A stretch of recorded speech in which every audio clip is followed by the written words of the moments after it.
on my internet friend list. Was lucky enough. Went to Kachi shop, got his diamonds, and in the first 10 rolls, got the exclusive skin. 1 in a million, by the way. That's the thing. Mine wasn't the first 10 roll. Don't worry. Mine was maximum roll. Don't worry. Me too. We're in the same boat, buddy. We're in the same boat. Can't say the same for ALVA 8 though, because this tournament life's not on the line just yet, but top 4 definitely at stake. Oh boy, yeah. Speaking of the second ALVA brackets here, GameLab's complete decimation so far. They are still going to take first picks once again. ALVA 8, they've got to rethink a strategy here because ARLA seems very uncomfortable up on Erishiki.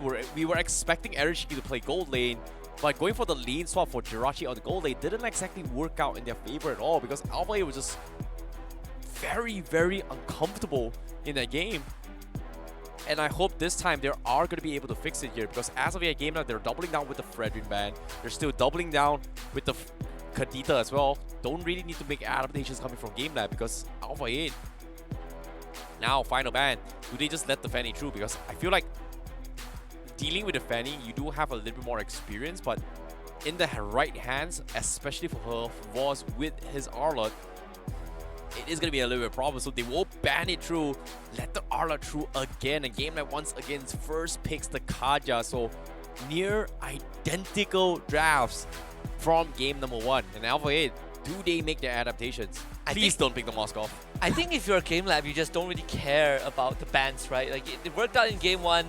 It didn't really matter what ALVA 8 went for. You know, they're going to go for the 1-1, which is a slightly safer approach, I suppose, when you look at all these tools from GameLab. But even though they went for the 1-1 and they haven't picked up the R-Lot, it still can be a Phoveus angle. And we saw what GameLab did with Phoveus in game 1. So I don't think ALVA 8 completely solved the problem because you can still pivot back to what GameLab went for. But they do make the adjustment in terms of that assassin. This time they bring in the cushion. Now, with seeing how this is actually happening as well, wait a minute. Okay, I get the 1-1 as well. It has been nerfed a little bit more, but ALVA 8 bringing in the Gushin to try and cut the back lines. It seems like ALVA 8 is thinking out of the box to try and play something new in this game. And I hope this is going to work out because it feels like ALVA 8 just completely playing against the meta, bringing a complete new variation into the draft, giving GameLab S-tier picks right from the get-go. Arlot alongside with potential Eve, potential Valentina. Sorry, Valentina's out, but they pick up the Lunox themselves as a priority. Oh, let's go, ALVA 8! They bring in the Johnson-Gushin combo. Okay, thinking outside of the box. That's one way to do it. I remember last time we saw something like this, a Johnson-Gushin, I believe from Aero 404, and it's into something like an Arlot or Kaja. You do not judge the Cambodian meta, bro. you know what's gonna happen? What? GameLab is gonna put Havos on the Arlot. He's gonna build tank, and he's gonna be the one that eats the Johnson Gushin. 100%. Him and Dokman will do the job.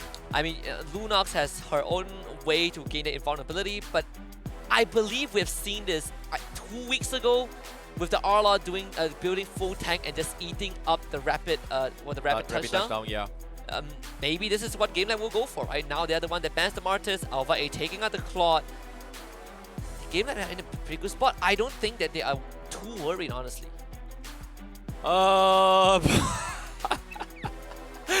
Oh my goodness. Okay, fine. You know, it makes a lot of sense what you're saying over here. GameLab, they definitely have solutions to work with as well. Lunox with iframes, completely not going to be able to caught off guard. It all comes down to whether or not it sets the brilliance in time. Not exactly sure how the rapid touchdown is going to be able to connect a few times here and there. But I really like what GameLab is, what ALVA is doing. They're thinking outside the box, you know, try something that GameLab is not necessarily comfortable against. But hopefully they're able to do this because with the Johnson, it is one of the sources to kind of pressure their way through because it does strike fear in towards every single lane's heart. And the moment you start playing with that fear in mind, you are going to lose the game. You are going to try and break formation and rotations here. So I guess this is a way to kind of test whether or not GameLab has the mental fortitude to stick to their guts and game plan and just completely ignore that. No, the rapid touchdown comes in, you know? I mean, we see the Alders. This is... You see, I wanna be optimistic, but uh, remember coming into this series, ALVA 8 kind of felt like that GameLab was already the stronger team, and after that public spanking in Game 1, ALVA 8, I feel like a switch has flipped. They've kind of lost the plot a bit. Is this a mid lane? Wait, it is a mid lane Gushin jungle. Aldos. I don't know what to make of this, honestly.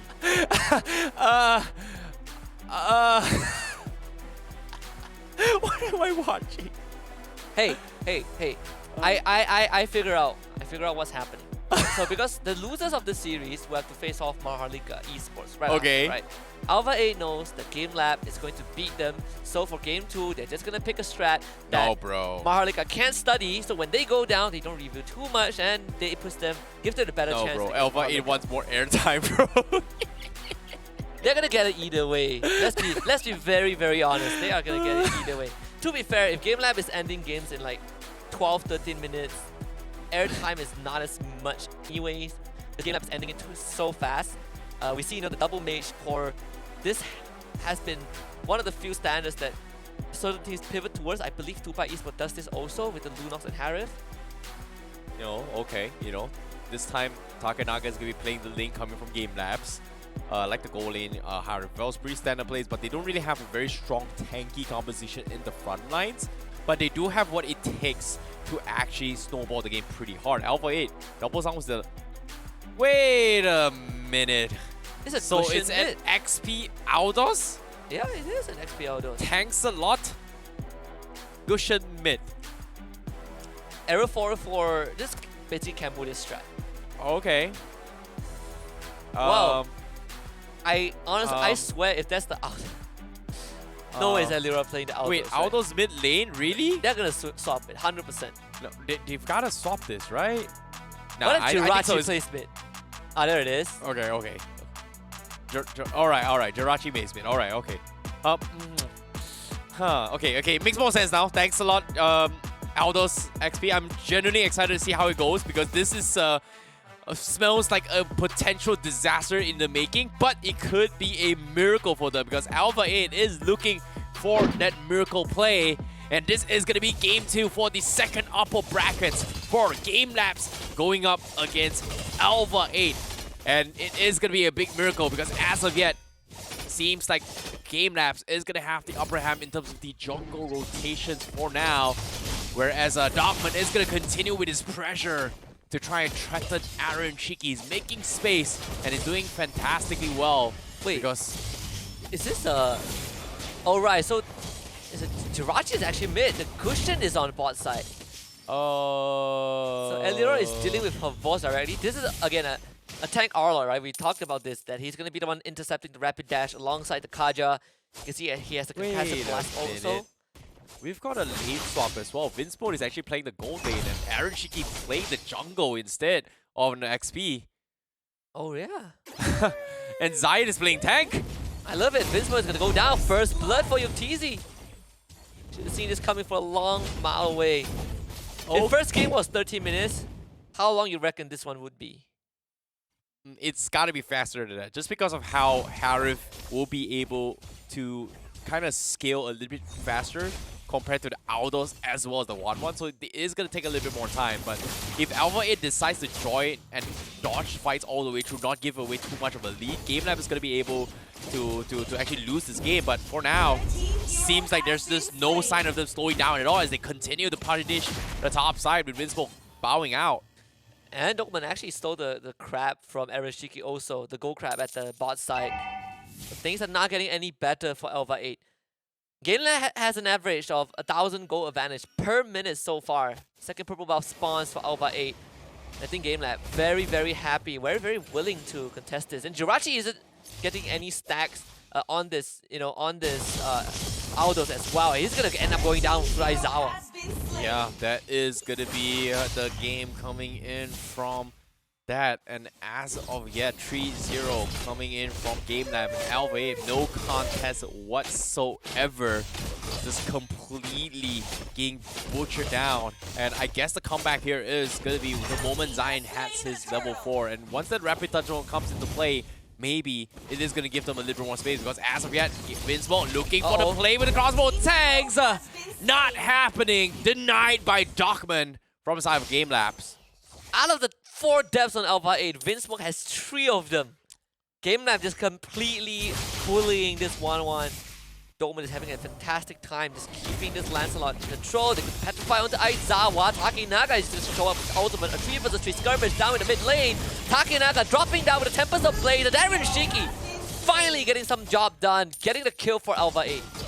Yeah, very, very easy takedown coming from GameLab. ALVA 8 finally getting a little bit trade-off, but at the same time, it's only a Roma. Euphoria getting completely bullied down in the XP lane against her boss for this Arlot.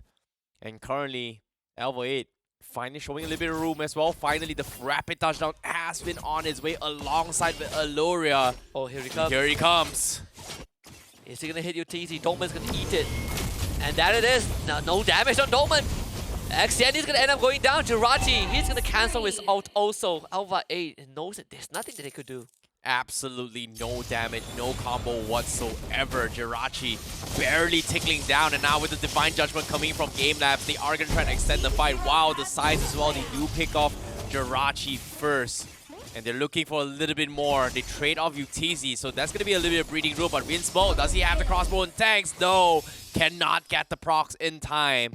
And ALVA 8 playing from behind as GameLabs are starting to group up to try and continue their snowball. They have a 4K net worth gold lead, while ALVA 8 has to play one of the slowest game possible considering how greedy their composition is. Yeah, GameLab still keeping that 1,000 gold advantage per minute stat. ALVA 8 just could not find any space. Her was taking the bot tier 1 already. And finally, Jirachi goes to match him. I just realized that we have Vinsmoke in the rapid touchdown. Yeah, it is not the Gushin this time. They are going to go for the crash. Here it comes. It is going to connect, but can he get the crossbow and tanks in time? Yes, he will, but it's going to be enough to kill him off. No, they cannot, and they will lose 2 in the process. Joyride, train wreck to hell, and now Aaron Shiki joining the party. Can't seem to finish off Dockman, and he doesn't have the mana to do it. And just like that, GameLab gets another freebie. What am I watching? Speedrunning this game, honestly. Jirachi should... I can't even get this tier 1. He needs to get the stack. He needs to get the stack. No! Can't even get it. Forced to recall. His time has... The timing is already... The window is already closed. Again, GameLab just... The window is so small. UTZ just eats the rapid touchdown. Doman is around. UTZ does end up going down. But Aizawa is going to be there. They're going to play back with Eliora. XN once more will go down. And there's nothing that ALVA could do. I mean, all these rapid touchdowns, you're getting picks, but you're always losing more members compared to GameLab. Yeah, this is buying them a little bit of space here, but based on the itemization real quick here, ALVA 8, they're slowly itemizing on this physical magic defense composition. But bottom lane, Aaron Shiki in a little bit of trouble, and Havas gets a 2v1 trade-off. Just like that, they get the kill. While that's actually happening as well, they do get the kill onto the 1-1 as well for Takinaga. They're trading blows after blows, but here comes the crash once again. Zion not connected via Euphoria, as Euphoria pretty much the only one that having the most amount of damage to try and threaten GameLabs. But slowly but surely, ALVA 8, they are itemizing with Radiant Armors to deal with this magical composition. And GameLab, they are going to try and take off all the objectives. But eventually, ALVA 8 will be a little bit too tanky. And now, Salmon Force comes in. They are going to go in for the dive. Exion is going to be next to fall. Divine Judgment comes in. They do pick another one as GameLab tears through the defense of ALVA 8. 16-4. And again, the mid tier 2 also 9,000 goal lead. Just continuing to build up that momentum. ALVA 8. I mean, we're at this stage of the game, and you realize that the Lord hasn't even spawned yet. Oh, GameLab so far ahead. They will be able to take away this purple buff spawn. They also found Aaron Shiki trying to steal that purple buff away. Actually was able to get it from Takinaga. At least achieving something in the jungle. XN unfortunately spotted out by Takinaga himself, which means that this ambush attempt basically thwarted. Vosto gone on by Jirachi with that ultimate rapid touchdown. Actually cancel so they won't be able to connect. Oh my goodness, he's got to get out. Zion, he's in the wrong place at the wrong time. He may be a tank, but this is a Johnson. He's going to get completely shredded as well. Here comes the Temples of Blade. They will finish on Finsmoke once again. They finally take down the Johnson, but Takenaga, he gets out with 1 HP. Aaron Shiki finds the last tick onto him, but he is going to get pulled back in the hands of Yuktizi as they go in for a 4v2 fight. Inhibitor is going to be exposed. Jirachi is pretty much there as an Aldous, but for how long is he going to be able to build stacks? Probably not much time left. I wonder how much stacks does Jirachi even have. Lord finally spawned, and GameLab is going to be like towards the objective. I don't think ALVA can contest this at all, but I think that getting this Lord is the only way that ALVA can stay. It can even stay in the game. Well, we've got a damage and Lancelot coming in from ALVA 8, so he's looking to try and pressure the back lines, but eventually he needs to buy a little bit more time. But no, what? ALVA 8, they crash in towards the base of GameLab and actually lose their life there.